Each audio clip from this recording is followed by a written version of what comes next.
In the last class, we started with the 5 Ks, right? Now, I realize that to know about these 5 Ks, we have to understand the concept of the Khalsa in little bit more detail. We have already looked at it, but there are certain aspects which we need to still look at. So we'll begin with that. Then our understanding of the 5 Ks will be much simpler. So this will be in a way a kind of a revision also for us. So first and foremost, now who are the Khalsa Sikhs, or what is the Khalsa? Okay, it is a group. Okay, very good. So group of, in a way we can say, devout Sikhs. And what was there for them? How do they become part of this group? Okay, to protect, that is there, but how do they enter? How do they become part of that group? Okay, there is an initiation ceremony, or what we can also call as a kind of a baptism.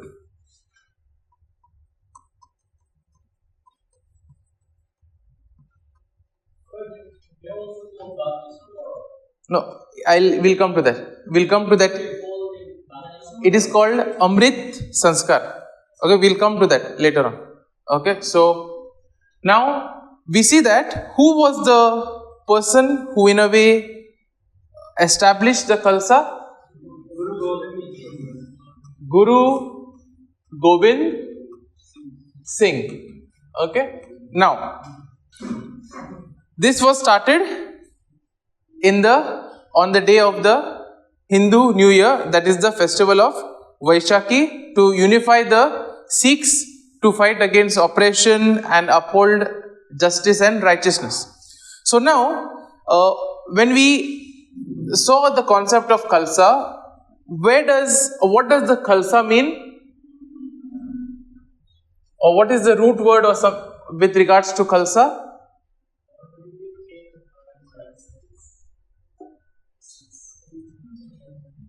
Okay, what is the meaning?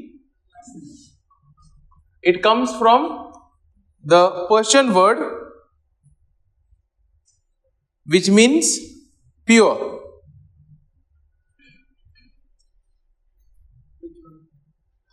Khalsa in Persian means pure, and this was in a way used for Sikhs who are ready to fully commit their lives according to the principles of Sikhism.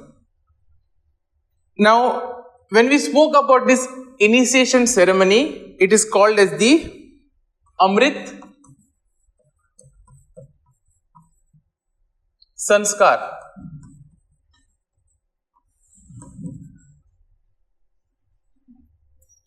Now, to become a Khalsa Sikh or to be initiated into the Khalsa, we see that a person had to undergo this ceremony where they are given sugar water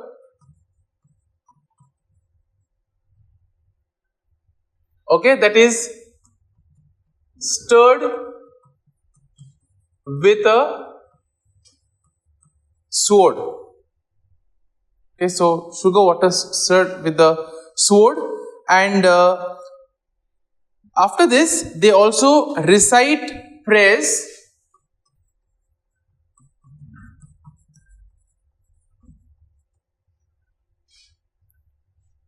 before the Guru Granth Sahib. Okay, and then during the ceremony they also kind of take a vow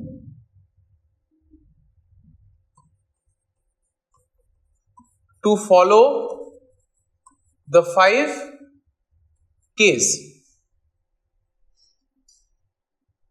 Okay, that is kesh, uncut hair, kanga, a wooden comb which represents cleanliness and order, Kada or Kara, the steel bracelet. Then you have Kirpan, the ceremonial sword, and Kachira, a type of cotton undergarment, or what we also call as boxes. Now we see that the Khalsa Sikhs are expected to follow a strict code of conduct.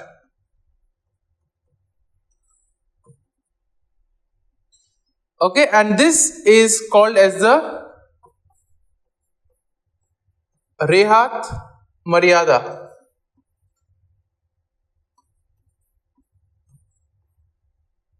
So what does this include? This includes daily prayers,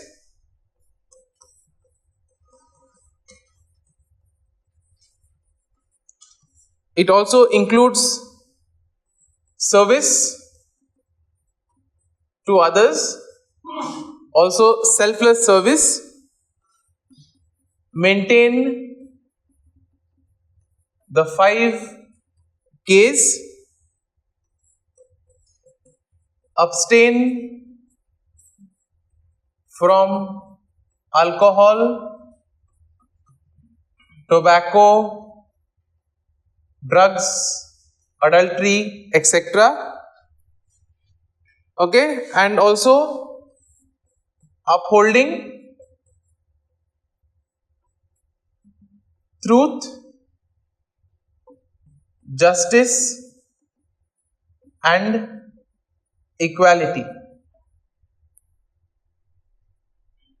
So, as we all have seen in the previous class, how Guru Gobind Singh initiated the 5 Sikhs, who was known as the Panj Pyare, and it is said that after that, Guru Gobind Singh also underwent the same ceremony, making himself part of the Khalsa.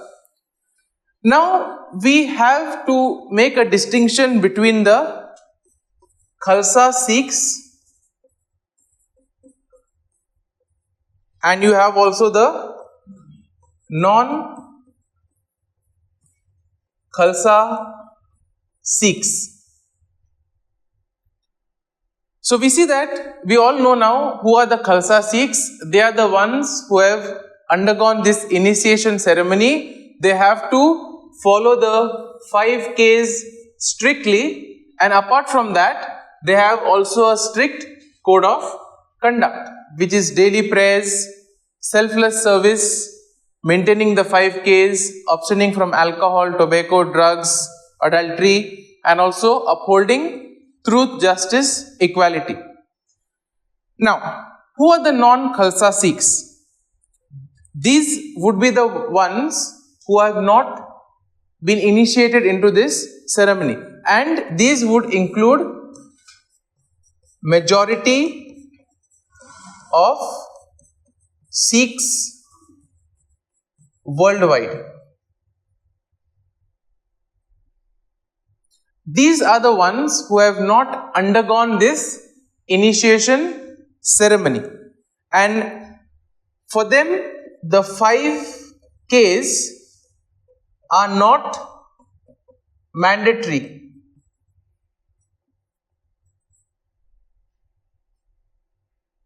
Okay, though some of them may still keep the 5 Ks, okay, based on their personal belief and cultural practices.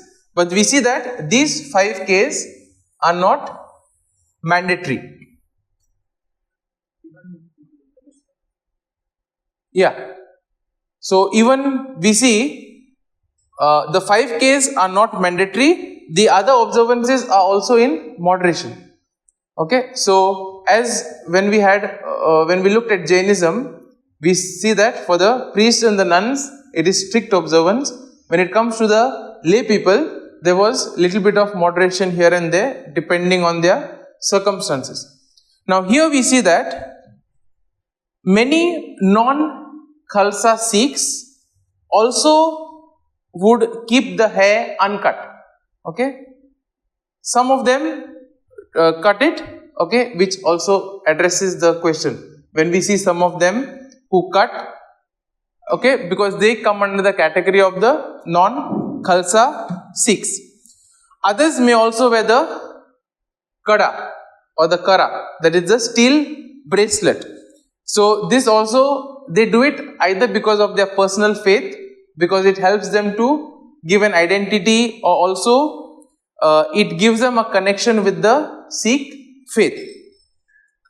Now we see that some elements of these 5Ks,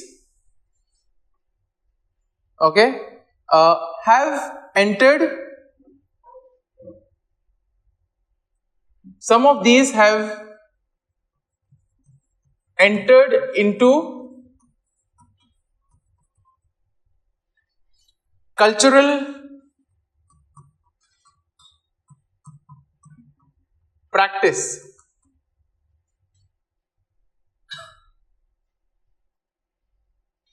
Okay, even among the Sikhs who don't strictly follow it, it has become part of the culture. For example, we see that the kada or the steel bracelet is still worn by many Sikhs, even though they may not be initiated into the Khalsa. Now we see that maintaining the 5Ks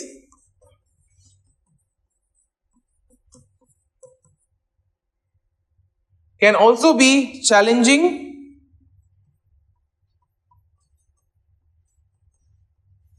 due to cultural, professional and legal reasons. So for example, one of the 5Ks is also the kirpan, that is the sword, right? The small sword which they have. So now we see that in certain places this also may go against the law, where carrying weapons are prohibited by the law. In such cases we see that Sikhs, they try to make some accommodations, but still it can limit their, or it can challenge the use of the 5Ks. So in the way we see that there is still kind of room for moderation depending on the circumstances also. So with this we can now just once again take a look at what we saw yesterday, that is, what is the symbolism of the kesh or non-cutting of the hair?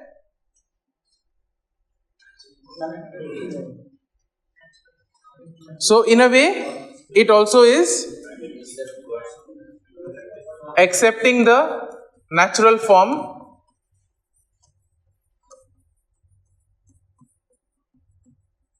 Anything else?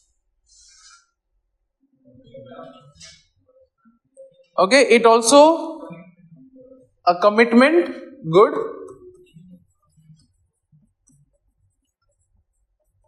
Harmony. Okay, and in this way we see that it also represents a connection with their spiritual heritage, as many of the gurus also had followed this. And then what happens if a Sikh cuts his hair, a Khalsa Sikh cuts his hair? Papit, which means sinner. Okay.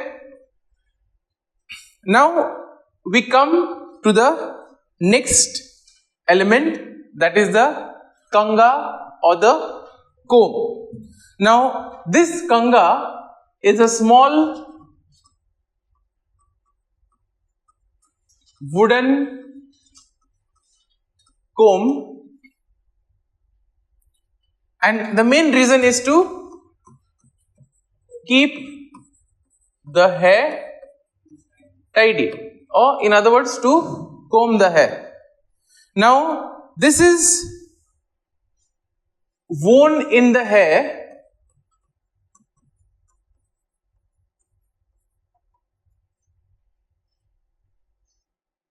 and one of the main functions is to keep it clean. So focus on cleanliness and order.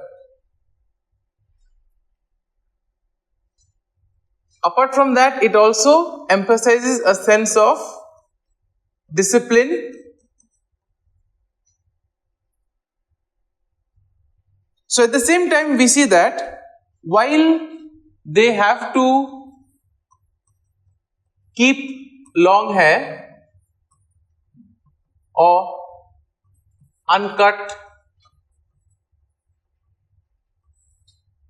still we see that it should be done with care and respect. So that means care and respect should be taken in maintenance of the hair, and therefore this also reflects on discipline and a well organized and purposeful life. Okay, so one of the main reasons of this is to have that discipline aspect as well as for cleanliness and order. So these are some of the functional use as well as the symbolism. When it comes to the spiritual use, they have the practice of combing the hair twice.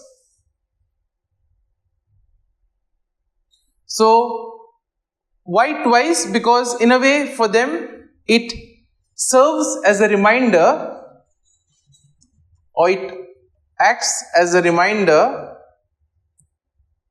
that there is a need to care both for the spiritual and physical life.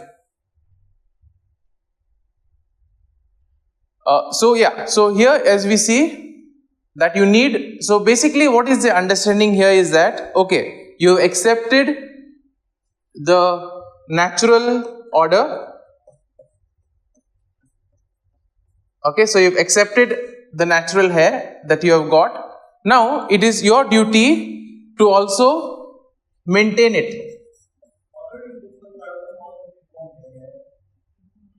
Remove and yeah, because that comb is there, right? Yeah. So that is there inside, and then you have the this. Okay, so coming back to this, so this kanga also in a way helps to unite the Sikhs, in the sense those part of the Khalsa follow it worldwide, and also as we see that it helps them to maintain discipline as well as order. So you have a kind of a functional part of it, that is to keep cleanliness, to keep order. Also you have a spiritual value for it. In a way you maintain what has been given to you, you respect what has been given to you. Next is the kachera or the drawers. These are supposed to be in a way knee length. When we look at the kachera, we see that these are knee length, okay, kind of undergarments.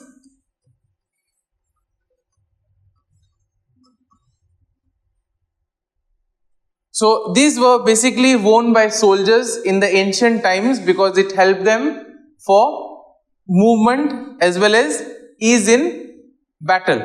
Okay, so basically typically what in modern terms we call as boxes. Okay, now this was introduced by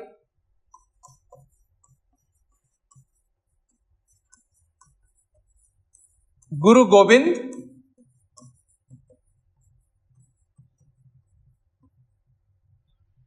and now what could be some of the practical, or what could be some of the symbolic aspects of this?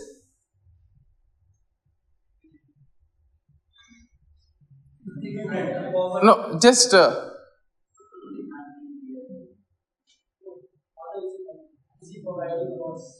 okay, so in a way one of the reasons is for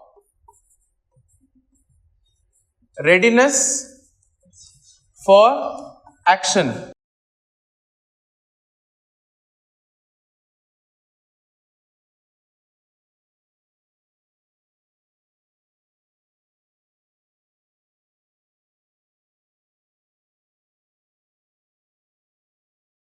In the ancient days, soldiers used to wear it. Why? Because it was easy to, it was more comfortable also for the battle. Similarly here, since the members of the Kachera have to be always ready to defend the faith.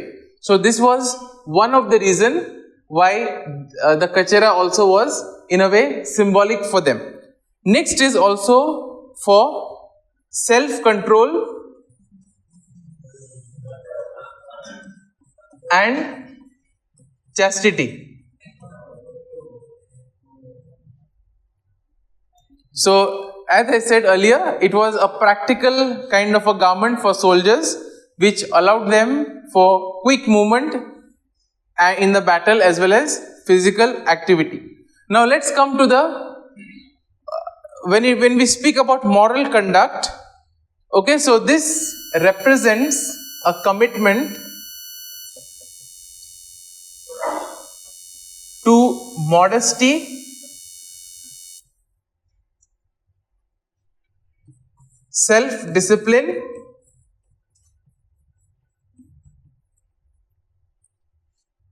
as well as high moral conduct. Okay, especially when it comes to sexual conduct, to have high moral standards with regards to the sexual conduct. So therefore, one of the symbols here also is, it in a way invites them to lead a life of purity and avoid the temptations of immoral behavior.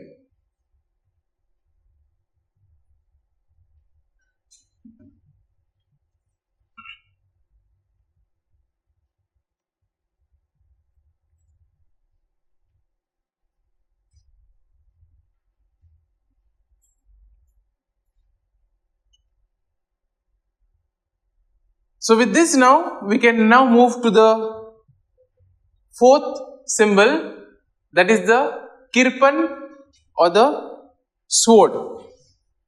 Now this is in a way more of a dagger. What is a dagger? A kind of a small kind of knife or a sword, we could say, which also has a kind of a handle, and then you have the sword. Okay, so it's a kind of a with a small thing where you can put it around your fist. So this is also a kind of a ceremonial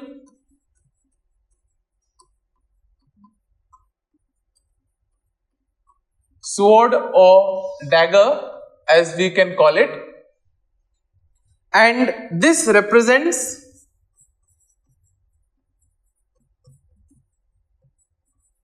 so commitment to what would it represent? Okay, commitment to, in a way, defend the faith as well as to fight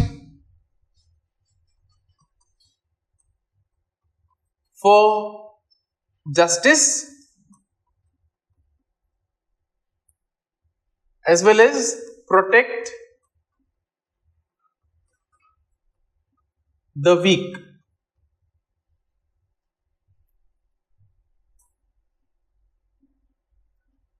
It is also a symbol of courage.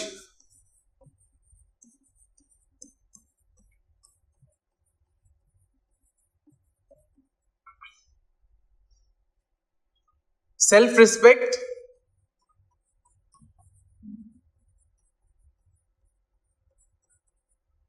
and the willingness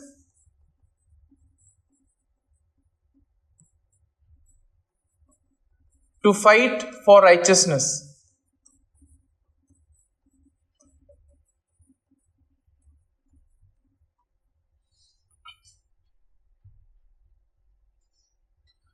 Now, when we look at history, okay, so historically,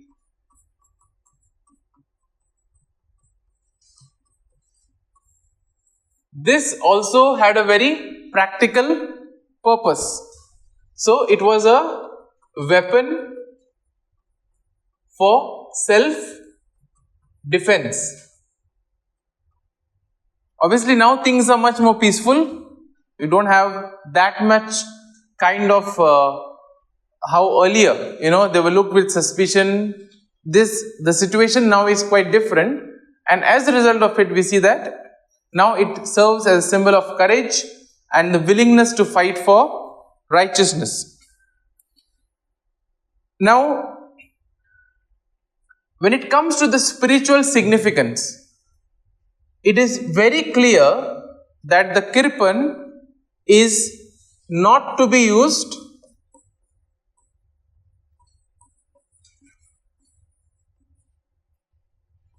for aggression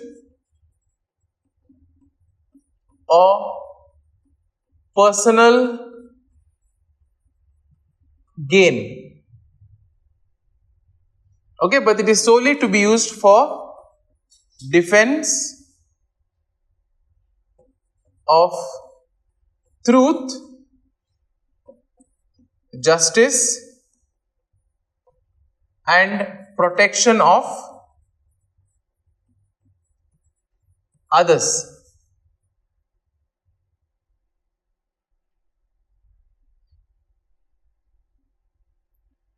So here it also brings with it two concepts of miri and piri. Now, what does miri refer to? Temporal power. And what is piri? The spiritual authority. Okay, and so therefore this in a way implies a balance between the worldly responsibility as well as spiritual devotion. Now, as was said earlier, this kirpan is supposed to be used only as a last resort. Okay?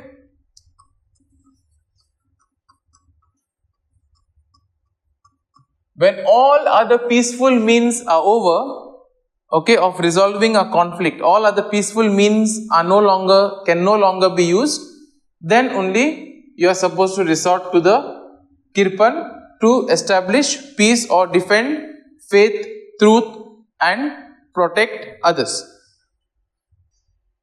Now let's move on to the last symbol, or the kara. Also, some places you will find it as the kada, which is the steel bracelet. Now, what is the symbol or what is the function of it? This symbolizes a kind of a eternal bond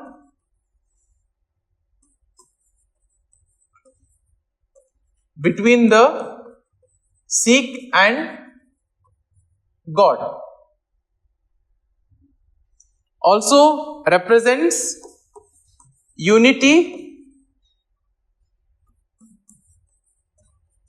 continuity, and unbroken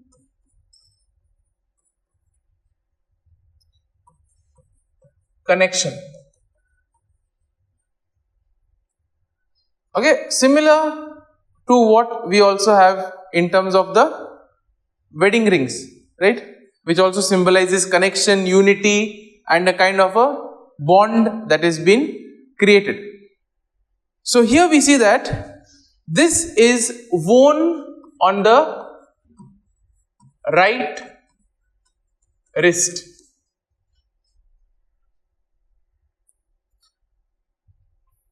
And we see that traditionally it is made up of steel.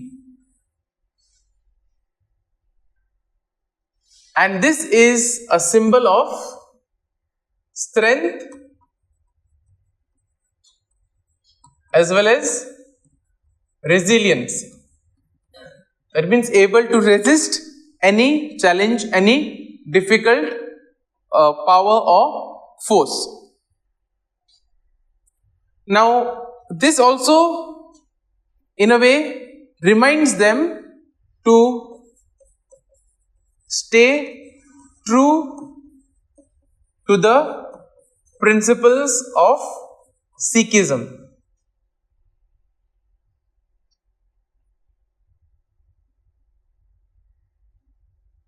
So when we look at the spiritual meaning, one of the meaning would be not to engage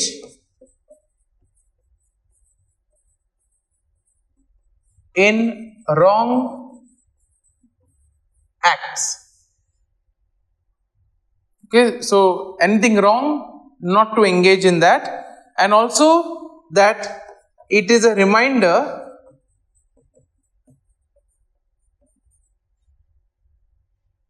to live righteously and honestly.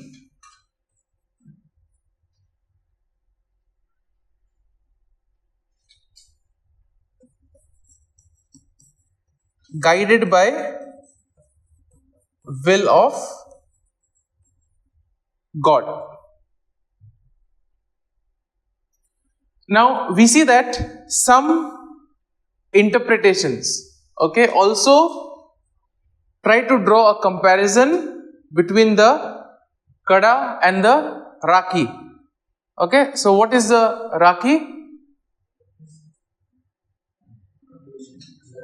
So it is tied by the sister to the brother, which also symbolizes protection. Okay, so in this way we see that Kara, by some of them, some interpretations compare the Kada to the Raki, where it is also used for safeguarding the wearer from evil or from temptations. Okay, so one thing is protection of the other as well as to protect oneself from evil or temptation.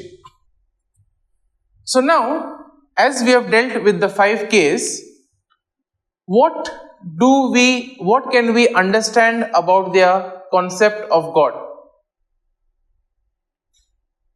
Okay, what do you think is their concept of God? Basically from the idea that you may just have.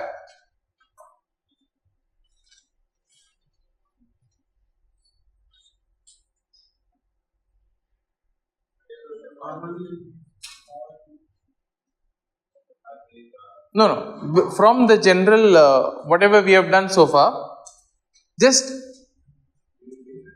okay, one is unity, just throw in the ideas, so then we can, okay, just God, okay, protector,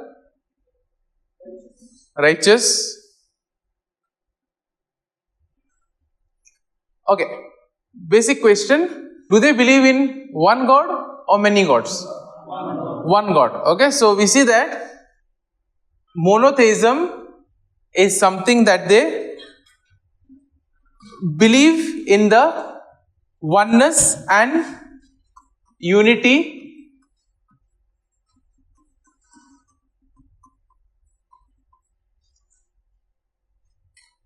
of God.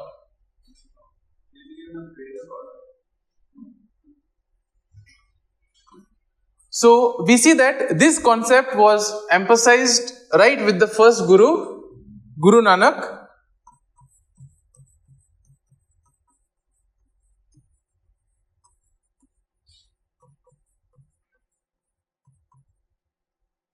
And then it was carried by the following Gurus who also emphasized this oneness and unity of God. And this also in a way distinguishes it from other traditions by focusing on a singular formless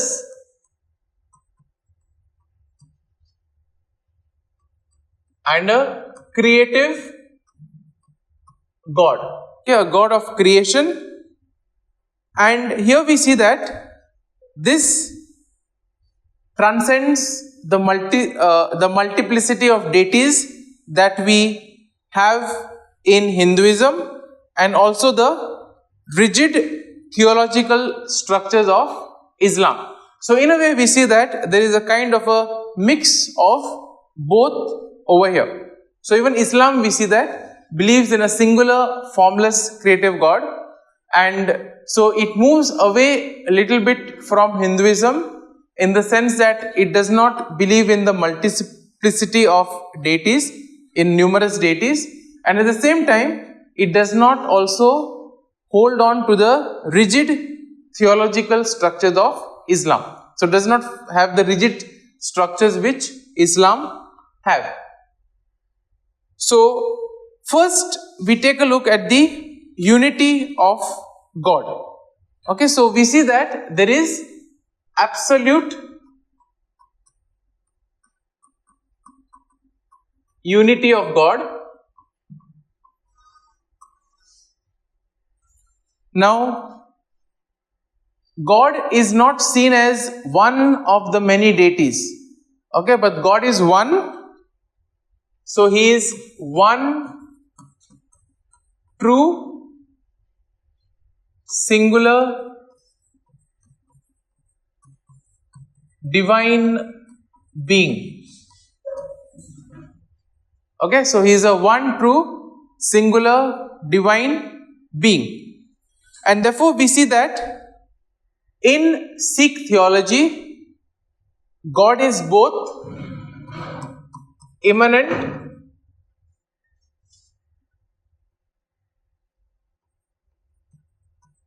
that is, He is present within the world, and at the same time He is also transcendent, that is beyond or above the world.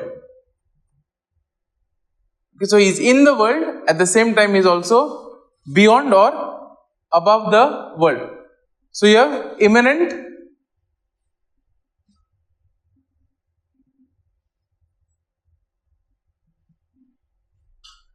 okay, immanent and transcendent qualities of God. Now this Ik Onkar or the Ik Onkar, as we saw last time, is it something familiar? What does it signify? One creator or one supreme being. Okay, so Ik in a way is symbolizing the singularity,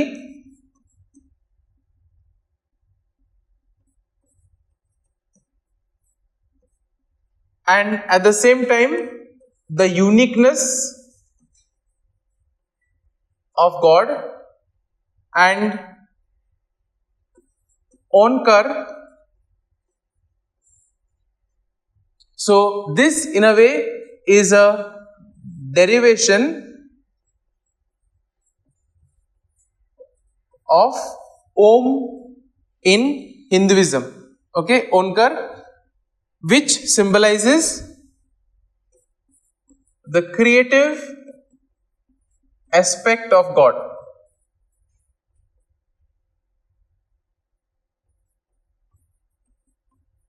So God who brings the universe into existence. So therefore you have the concept of the Ik Onkar. So this is very sacred to the Sikhs, this concept of the Ik Onkar, and it also appears in Sikh scriptures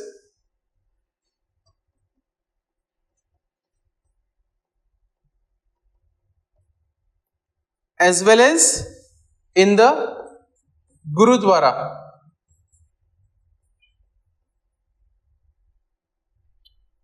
So basically, once again, to come back to this, it tells us that God is the origin of all creation, and everything, whatever exists, is a manifestation of the divine presence.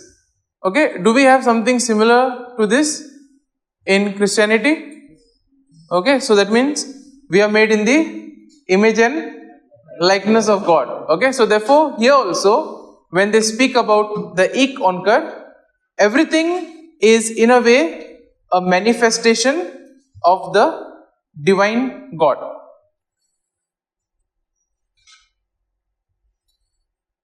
Okay, so the last concept we can see today is God as Nirankar or formless. Okay, so He is beyond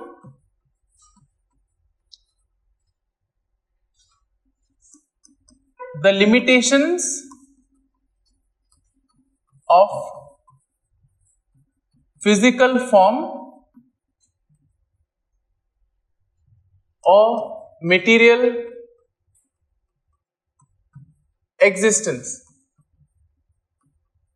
Now, what would this imply? See, since God is beyond, or God is kind of not, so the limitations of material existence do not apply to God. What does it refer to? Okay, no idol worship. He is everywhere, that is there. Since He is not limited by a form, can be everywhere. Material existence, what does it speak about? Since He is not limited to a kind of a material existence, there is no death also. Okay, so there is no whole concept of death or something. He is eternal in that way. So now this is in a way very much in contrast to religions that tend to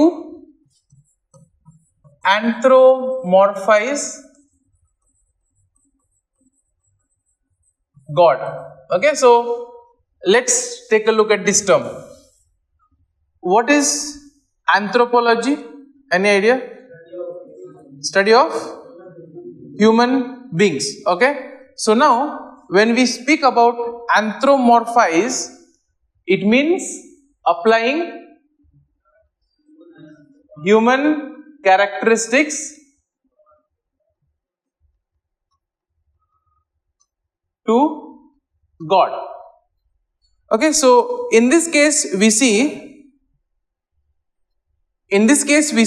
when we speak about this whole concept of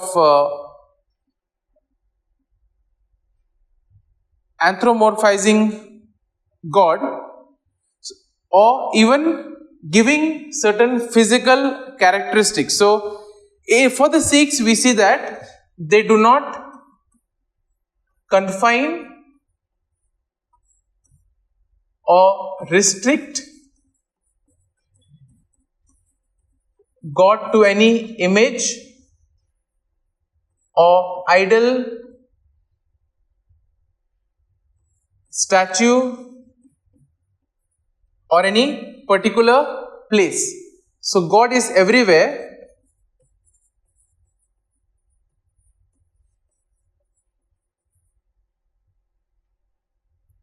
In all creation.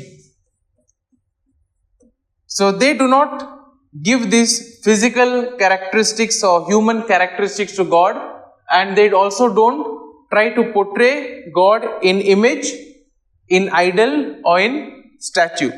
So for them, what are the symbols of the divine that we can say? Now since the Guru Granth Sahib, okay, because we see that after the 10th Guru, Okay, Guru Gobind Singh said that there would be no other human gurus, and the Guru Granth Sahib would be the spiritual authority. Okay, so we'll stop here for today, and in the next class we can look at the names of God in Sikhism, and also what is the relationship of Sikhism with Hinduism and Islam. Okay, so thank you.